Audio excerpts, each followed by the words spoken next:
Hello investors. This year 2021 has been one of the biggest year for a large number of IPO launch in the market. Many high profile day-to-day known companies has been listed and is again planned to be listed through IPO in the near future as well. Let's analyze if we are missing your boat on buying hot cakes IPOs like Zomato, Burger King, LIC, etc.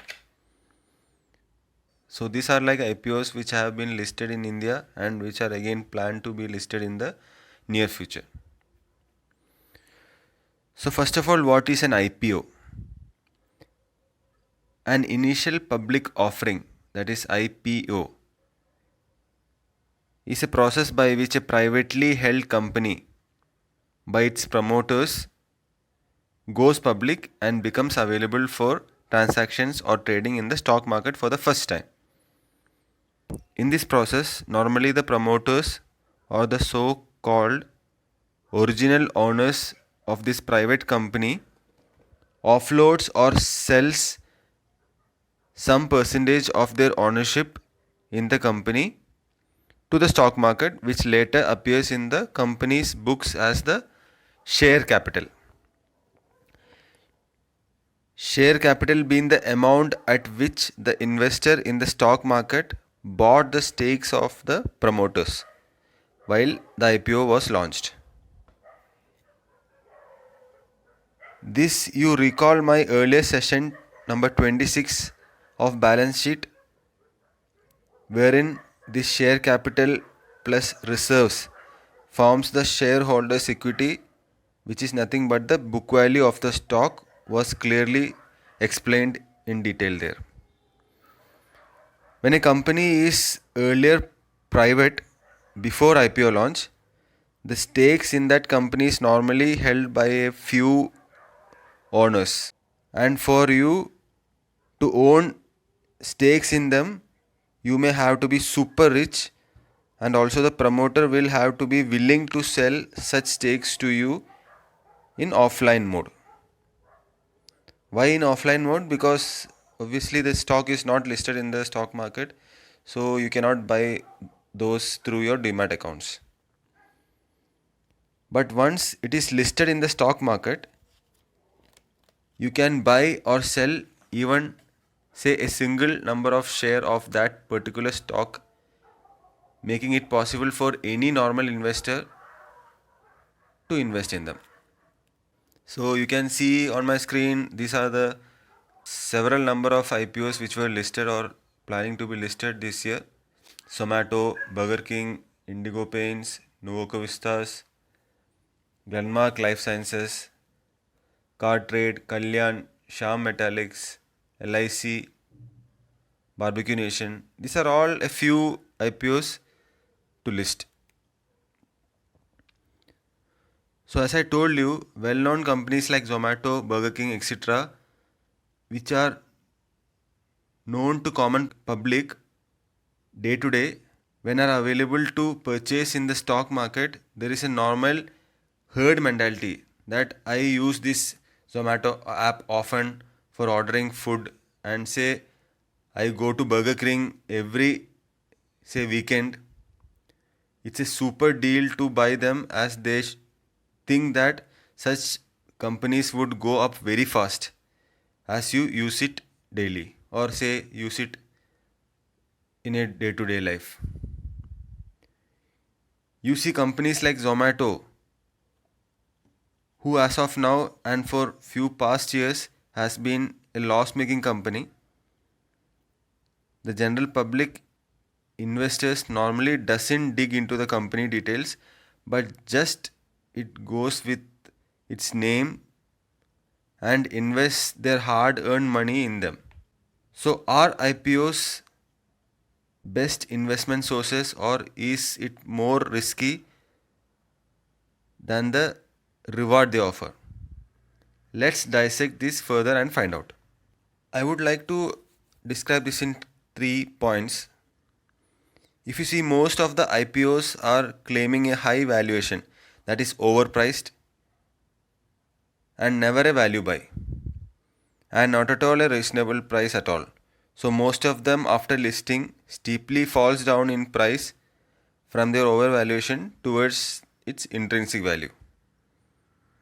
So that is point one, why a value investor or a serious investor doesn't look out for IPOs. Second one, majority of the companies has not been on the market for long enough to have a historical data for analysis or performance check. So personally I prefer at least 10 to 15 years data, which most of the IPOs doesn't comply to. So again, a red flag for a value investor to invest in IPO. Third point, business model of the company, management, competitive advantage, if any, and margin of safety. All these are to be thoroughly checked, and in the absence of a historical data, it becomes too much risky to invest in an IPO if not for listing gains. So again, if you are looking for listing gain, then that is separate thing. So you may look into the grey market premium, and if sufficient grey market premium is there and many people have invested and say the mood of the market is good on the listing day, you may get some listing gains. But as a piece of business or investing into a business, as you don't have this data, historical data, or you don't know about the company management or how they deal with the company, it is again a no for a value investor.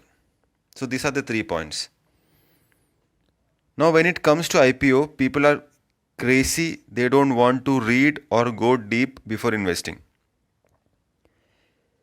SEBI chairman was mentioning that 1 crore, that is like 10 million new demat accounts were added last year.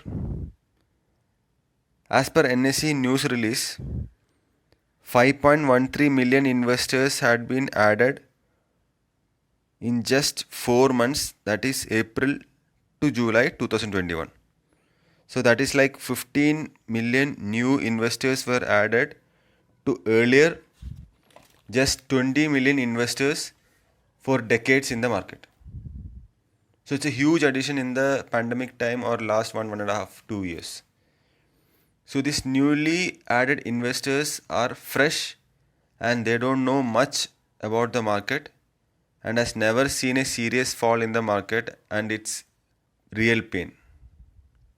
They think only the stock prices go up always and every day.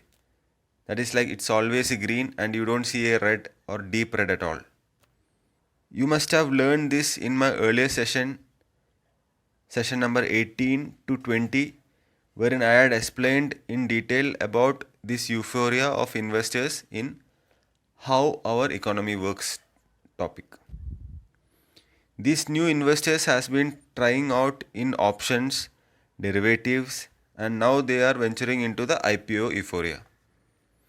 Huge rush of companies into the IPO, many with mediocre profits, but hugely overpriced to take advantage of this investor euphoria have been commonly seen now.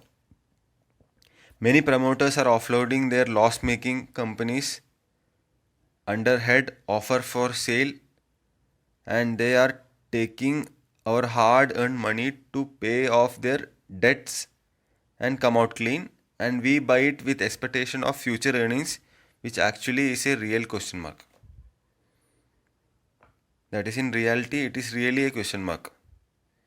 No harm in buying IPOs, but you should be sure of the future cash flow to you, ensuring a decent return on capital invested as a value investor. Even these days, some mutual funds are getting into IPOs for some quick gains, which can end up in huge losses if not exited on time. Again, you cannot time the market, but some fund managers try to do that and they fail, and that is again leading to a huge loss in investors who has invested in those mutual funds. You should be feeling free to write to fund houses or to regulatory authorities if you find such bad investments of fund managers investing in these IPOs, so that you don't erode your wealth much. Note that every company had an IPO before entering into the stock market. So it is not that an IPO is not a good investment. Only thing is that you should know the company and its performance better and buy it at a reasonable price. So you can always add the company to your watch list after IPO listing and wait for correct time to invest into the business for a longer term wealth creation if at all you find the valuations good and business model good and a efficient management. If it's not for listing gains, which again is dependent purely on the mood of the market on the day of listing as I mentioned above, it's too risky to give it a shot as it is pure speculation and doesn't have any basis for investment. However, if necessary, a small amount can be invested or applied for in this IPO if you are really sure about the listing gains and its grey market premium so that you reap a small profit, though it is not that tax efficient because of the short term capital gain taxes which you will have to pay. But post the tax deduction, you really have to evaluate the absolute returns you get in your hands while getting out of the IPO while you sell it. So, as a value investor, I strongly suggest that you better keep away from such loss making IPOs. And if at all, if a strong business is coming into the market for listing, then I suggest that you invest into that. Like the listing of DMart, Avenue Supermarket. So it was a good buy. While it was listing, its valuations were not that overvalued. So you should have invested at that time. So similar companies may come in, so you can study that thoroughly and make your choice. Happy investing.